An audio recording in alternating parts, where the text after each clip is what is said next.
کہتے ہیں کوثری نے لکھا ہے حسن التقاضی میں، امام محمد نے امام ابو یوسف کو کہا کہ حضرت الاستاذ کے سیر کا رد لکھا ہے اوزائی نے اور مالک نے، ہمارا مذہب سارا ختم ہو جائے. ابو یوسف نے کہا جواب دے دو، کہ میں نہیں دے سکتا ہوں، اوزائی جیسی نظر نہیں ہے میری آثار پر، اور امام مالک میرے استاد ہیں، میں نے ان سے موطا پڑھی ہے، اس کو جواب میں نہیں دوں گا. امام ابو یوسف نے 34 سال کے قضا میں صرف یہ چھٹی لی ہے.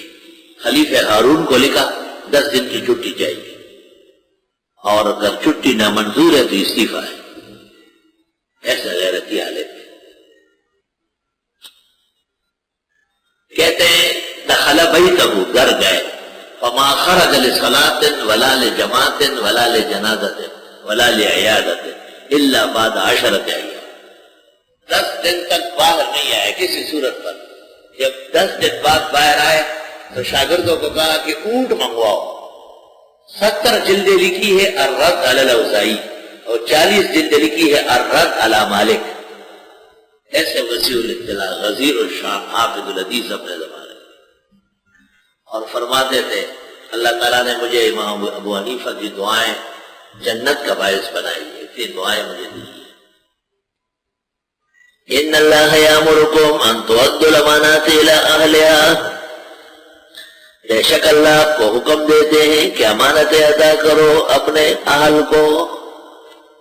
شاہ ولی اللہ محدث کا جب انتقال ہوا، شاہ عبدالعزیز کم سن تھے بہت، لیکن علوم سے فارغ تھے، بہت بڑے عالم مشہور تھے جید. جب بیٹھ گئے تو امام شاہ ولی اللہ کے بعد تفردات اور شذوذ جمع کر کے ایک آدمی نے پوچھا. شاہ عبدالعزیز نے جواب اس طرح دیا، ہاں کہ پدری فقیر گفتہ ثواب نہیں، اس کا والد صاحب کی یہ باتیں ٹھیک نہیں. تو جو ان کے بہت بڑے استاذ تھے، عبدالحلیم نام تھا اس کا، یہ استاذ کے نام پہ رکھے گئے، انہوں نے کہا کہ انشاءاللہ درس کامیاب ہوگا. چنانچہ کہتے ہیں شاہ ولی اللہ کے درس میں سینکڑے ہوتے تھے، شاہ عبدالعزیز کے درس میں ایک دن میں 18,000 آدمی جمع ہوئے. املاءات ہوتے تھے، روڈوں پر لوگ بیٹھے رہتے تھے، مملی ہوتے تھے.